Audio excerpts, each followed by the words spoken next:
Let me tell you a little story. Not a personal story as in my own story, but somebody I met. I was talking about this one time in the khutbah of Jumu'ah, Friday khutbah in a community in the States. Afterwards, a brother, he came up to me. And you know, sometimes people just have that look in their eye. They have that look in their eyes like they have a story to tell. He had that look. And he walked up to me and he said, brother, what you just talked about really personally hit home for me. And I talked about the death of Khadija, the death of Abu Talib. Such a serious thing. So I said, please tell me, how did it hit home for you? I sat him down, I said, please tell me your story.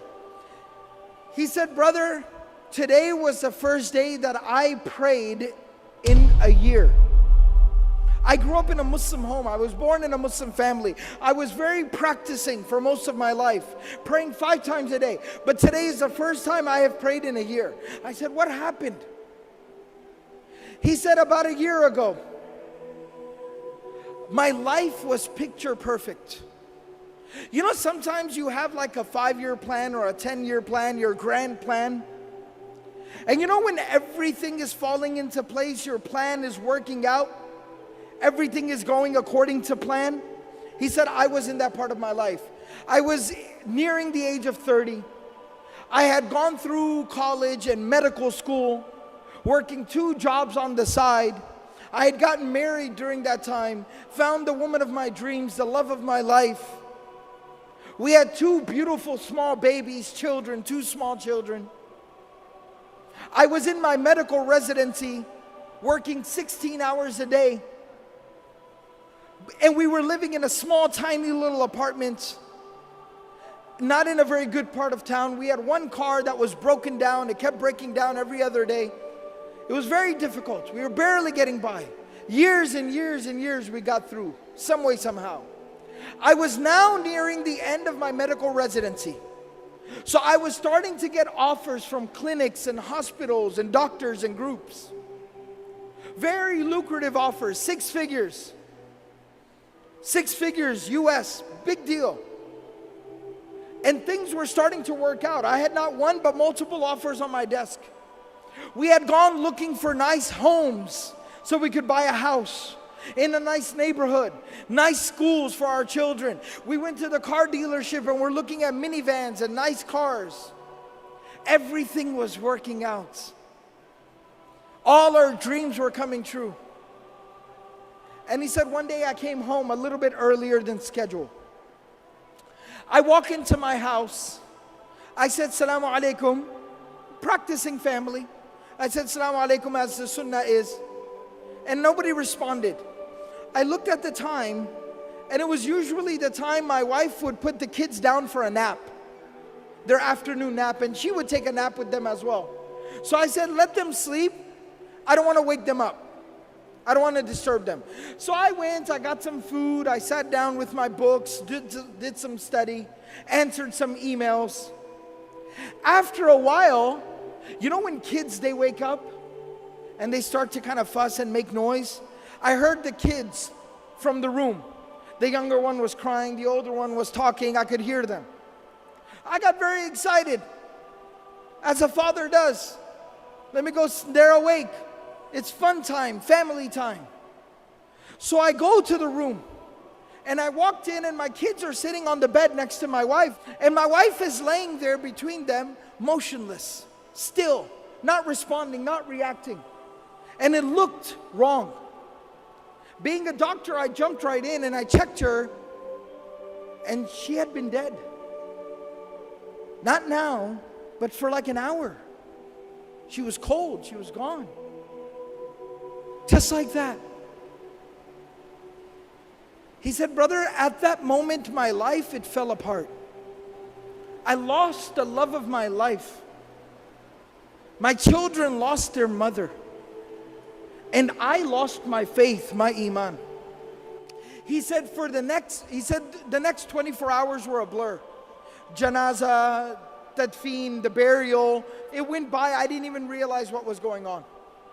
After that 24 hours ended and we buried her, I went to my room and I locked myself in my room, and I did not come out of my room for days.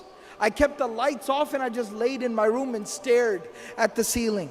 I did not hold my own children in my own hands for the next few days. My mother and my brother were taking care of my babies. I didn't know what I was supposed to do. After a few days, I crawled out of bed. I reconnected with my children. I tried to get back to work, figure out how am I supposed to work and take care of my kids. My mother and my brother, they helped me so much. Slowly but surely, over the weeks and the months, I put my life back together again. I got back to work. I figured out the schedule for the children. And I started figuring things out, but there was one thing that was still missing. One thing I could not figure out. One thing I could not solve. My iman was gone. My faith had been broken. I stopped praying. I no longer had faith. I was struggling. And he said, my brother, who wasn't just somebody who just showed up and just told me what to do.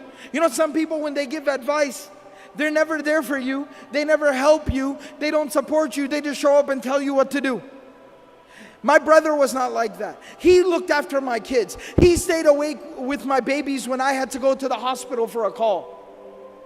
He's somebody who took care of me and my kids. I respect him. I love him. And he's very pious, very righteous. He prays.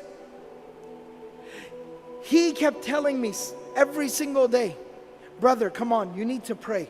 Brother, come on, you need to pray. But I kept resisting and refusing.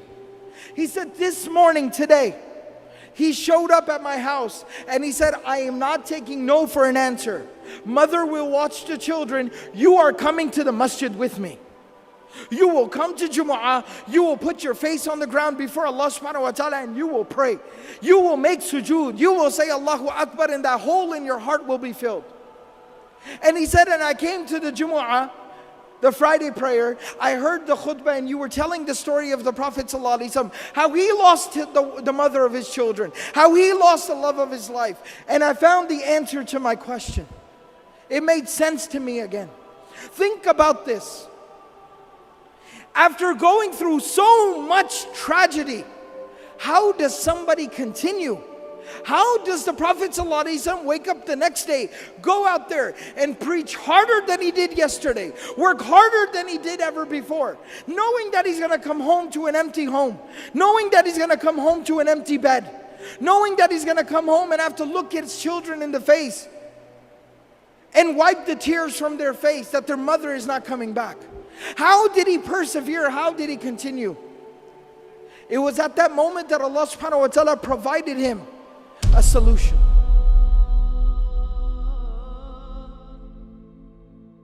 Allah subhanahu wa ta'ala took him on the most miraculous journey any human being has ever experienced.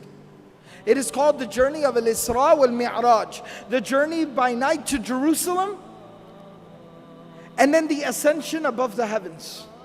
The journey by night to Al-Aqsa, and then the ascension above the heavens. And there he got closer to Allah subhanahu wa ta'ala than any creation of Allah has ever gotten. Even Jibreel alayhi salam stopped at Sidratul Muntaha and he said that you are to go forward from here. And there Allah subhanahu wa ta'ala gave the Prophet sallallahu alayhi wasallam a gift. And that gift was the 5 times daily prayer. And Allah subhanahu wa ta'ala told the Prophet sallallahu alayhi wasallam, difficulties will come. Adversity will knock your door. Tragedies will befall you. But every single time you fall, stand back up and say Allahu Akbar. Every single time you deal with a difficulty, say Allahu Akbar. Salah will heal your wounds. It'll solve your problems. It'll ease your difficulties.